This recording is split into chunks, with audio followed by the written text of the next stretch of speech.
안녕하세요. 아이들 교육과 엄마들의 일상을 이야기하는 친한 언니예요. 제 영상을 클릭해주셔서 감사합니다. 1편에 이어서 다음 문항들을 계속 살펴볼게요. 그 다음 문항인데요. 지원자가 수학 분야에서 자기주도적으로 수행한 탐구 사례를 자세하게 기술하시오. 그 탐구 사례의 주제, 동기, 과정, 결과를 쓰고 그것이 자신에게 어떤 영향을 주었는지 구체적으로 설명하시오. 역시 중학교 재학기간 또는 최근 3년간 수행한 활동을 작성하고 자신의 열정과 성장 가능성, 창의성이 드러나도록 기술하시오. 이렇게 되어 있네요. 저희 아이는 당시 읽었던 책에서 수학적 내용을 찾아서 시작을 이렇게 적었어요. 저는 중2 때 모모라는 책을 통해서 순열과 조합을 알게 되었는데 이 공식들을 이용하면 복잡한 경우의 수를 쉽고 빠르게 구할 수 있겠다는 생각이 들어서 매우 기뻤습니다. 아주 정말 중학생다운 귀여운 글이죠? 매우 기뻤습니다. 하긴 이것보다 더 솔직한 표현이 어디 있을까요? 나는 이거보다 자소서 더 잘 쓸 수 있겠다. 이러면서 자신감이 막 생기지 않나요? 다시 한번 말씀드리지만 영재고 과고 자소서는 중학생 수준에 맞게 쓰면 되는 것 같아요. 괜히 다른 사람들의 도움을 받아서 너무 중학생 이상으로 잘 쓰면 그게 문제가 되겠죠. 그 다음에는 이렇게 쭉 썼어요.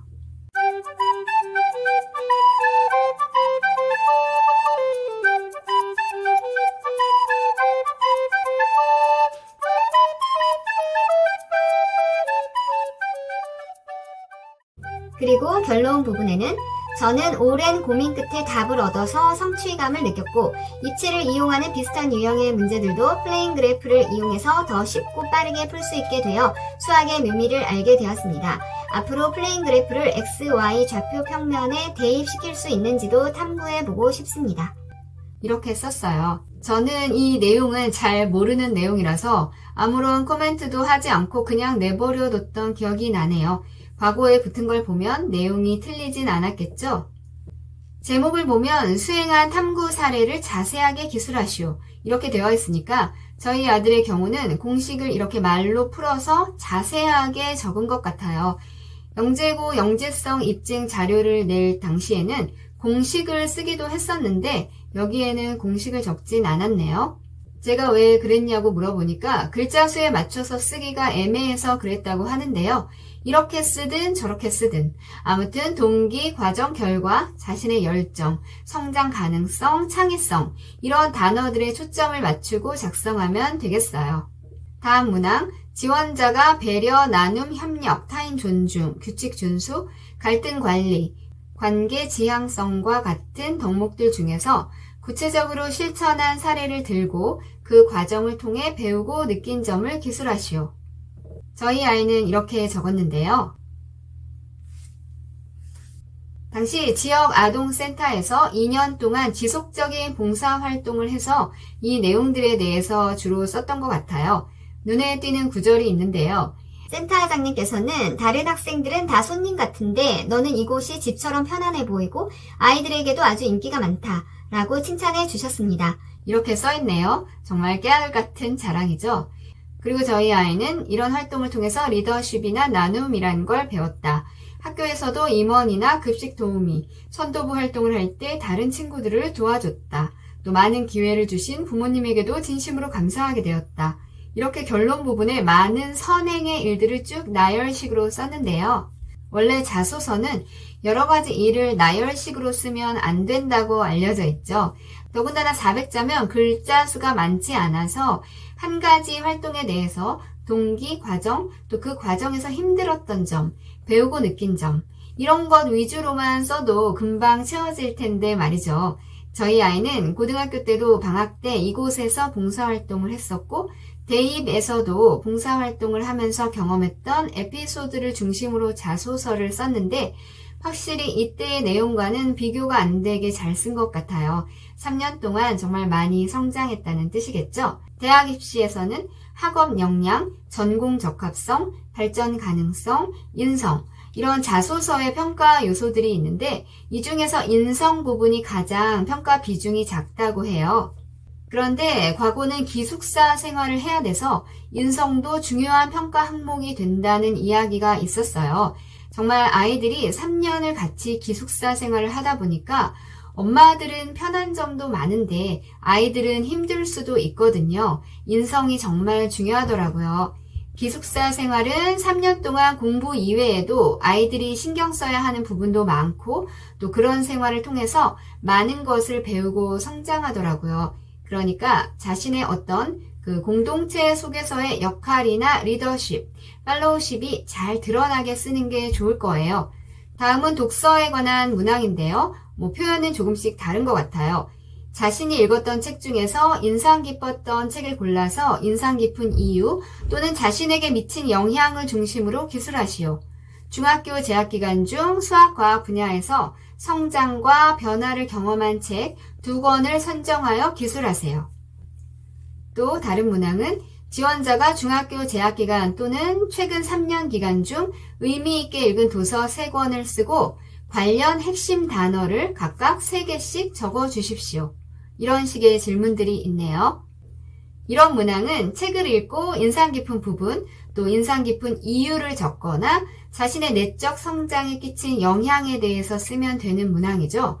평소에 독서록을 잘 써둔 친구라면 그 내용을 보고 써도 되니까 어렵지 않게 쓸 수 있을 거예요. 그리고 굳이 어려운 책을 고르기보다는 자신에게 끼친 어떤 영향, 이런 것에 대해서 할 말이 많은 그런 책을 골라서 쓰는 게 좋아요.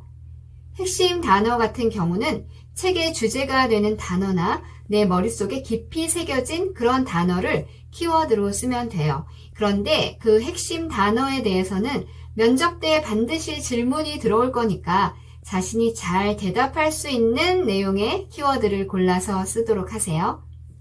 이 문항은 잘 써두면 나중에 서울대 지원할 때 노하우가 생겨서 더 잘 쓸 수 있을 거예요.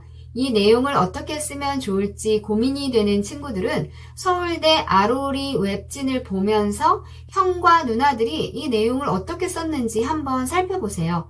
서울대 자소서 4번 문항은 고등학교 재학기간 중 또는 최근 3년간 읽었던 책 중에서 자신에게 가장 영향을 준 책을 3권 이내로 선정하고 그 이유를 기술하여 주십시오. 이 책을 선정한 이유를 단순한 내용 요약이나 감상이 아니라 이 책을 읽게 된 계기, 책에 대한 평가, 자신에게 준 영향을 중심으로 기술하시오. 이렇게 되어 있는데요. 제가 서울대 아로리 웹진에서 서울대 응용생물화학부 합격생의 자소서를 하나 읽어볼게요. 선생님의 추천으로 이 책을 읽게 되었습니다. 선생님께서는 이 책을 읽으면 생물계 전반에 대한 이해를 할 수 있다며 책을 추천하셨습니다. 책을 읽게 된 계기로 시작을 했는데 이 계기를 굉장히 솔직하고 순수하게 쓴 것 같아요. 책을 읽은 후 제가 느낀 감정은 재미있다 였습니다.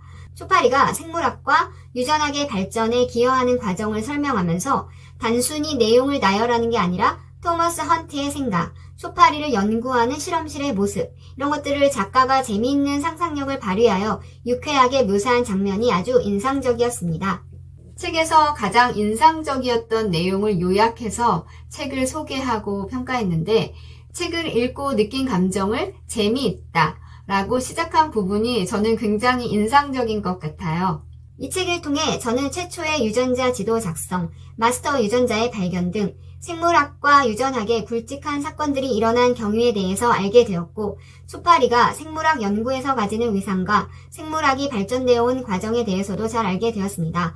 또 초파리를 연구하는 과학자들의 열정에 큰 감명을 받았고, 해이해졌던 제 정신을 바로잡고 학문의 정진에 다시 힘쓸 수 있게 되었습니다. 책을 읽고 느낀 점과 영향에 대해서도 잘 썼죠.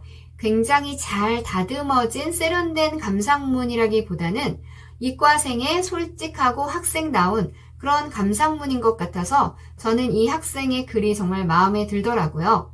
이건 영재고 과고 입시에서의 자소서가 아니라 서울대에 입학하는 학생의 자소서니까 과고 지원하는 학생은 이 정도 수준으로 쓸 필요도 없다고 생각해요. 그런데 이 내용들처럼 책을 읽게 된 동기로 시작해서 인상 깊었던 내용, 또 자신에게 미친 영향을 차례로 이렇게 기술하면 멋진 자소서가 완성이 될 것 같아요. 친한 언니. 마지막으로 보통 자소서 1번에 나오는 문항, 지원자가 중학교 재학 기간 중 또는 3년간의 기간 중 자신의 꿈과 끼를 살리기 위해 수행했던 진로 탐색 활동을 쓰고 앞으로 진로 계획을 구체적으로 기술하시오. 이런 문항이 있는데요. 이 내용은 지난번 자소서에 관한 그 영상에서 저희 아들이 썼던 내용을 그대로 보여드린 적이 있기 때문에 짧게 이야기하고 지나갈게요. 자신이 자신의 진로에 대해서 고민하고 또 공부하면서 과학고를 진로로 정하게 된 과정이 잘 드러나는 개인적인 내용, 그리고 과학고에 와서 연구해보고 싶은 내용, 또 그 이후에 자신이 어떤 공부를 계속할지에 대해서도 한번 생각해보면서 이 내용을 써보시면 좋은 자소서가 될 것 같아요. 마지막으로 조언을 하나만 더 하고 자소서에 관한 내용을 끝낼게요. 저는 요즘에 며칠 전 일도 잘 기억이 안 나고 깜빡깜빡 하는데요. 이 모든 예전의 내용을 이렇게 줄줄 이야기할 수 있는 건 이 내용들이 다 컴퓨터에 저장이 되어 있기 때문이에요. 이 이야기는 이전 영상에서도 했었는데요. 아직 경험이 부족해서 자신의 기록물들을 소홀히 했다면 이제 앞으로 영재고, 과고, 입시뿐만 아니라 대입을 위해서라도 자신이 했던 모든 활동을 컴퓨터에 잘 저장해 놓으세요. 그리고 여러분들이 제출하는 그 보고서에는 항상 동기와 과정, 결론이 기록되어 있을 거고요. 그 결론에는 배우고 느낀 점, 그리고 향후 연구할 내용의 주제의 설계, 이런 것들이 담겨있기 때문에 자소서에 그대로 옮겼어도 좋은 자소서 내용이 될 수 있어요. 그리고 어차피 또 그런 것들이 자신이 기록한 내용들이니까 그대로 적어도 전혀 문제가 되지 않는 거죠. 저희 아이는 저와 평소에 수다를 좀 많이 떨었기 때문에 제가 아이가 했던 이야기들을 잘 기억하고 있어서 자소서 쓸 때 많은 도움을 줄 수 있었어요. 남학생들은 사사로운 감정, 배우고 느낀 점, 이런 것들을 섬세하게 기억하지 못할 경우가 많거든요. 그래서 자소서 쓸 때 내용이 좀 막히면 엄마가 옆에서 너 그때 힘들다고 했잖아. 너 그때 무슨 실험이 잘 안 된다고 스트레스 받았었잖아. 하면서 그때의 느낌을 되살려줄 필요가 있더라고요. 지금까지 제 이야기를 잘 들어주셔서 감사하고요. 그래도 지금 저의 영상들을 보신 분들은 정말 행운이세요. 제 모든 이야기들은 저와 저희 아이가 고입과 대입 때 우왕좌왕하면서 그렇게 경험으로 체득한 모든 그런 내용들이거든요. 잘 기억했다가 이 모든 내용들을 자소서 쓸 때 꿀팁으로 활용해보세요. 정말 얼마 안 남았으니까 자소서를 완성하지 못한 친구들은 빨리빨리 써야겠죠? 그럼 다음에도 여러분들에게 도움이 되는 영상으로 찾아뵐 것을 약속드릴게요. 구독과 좋아요 눌러주시면 정말 힘이 될 것 같아요. 그럼 안녕히 계세요. 다음에 또 만나요.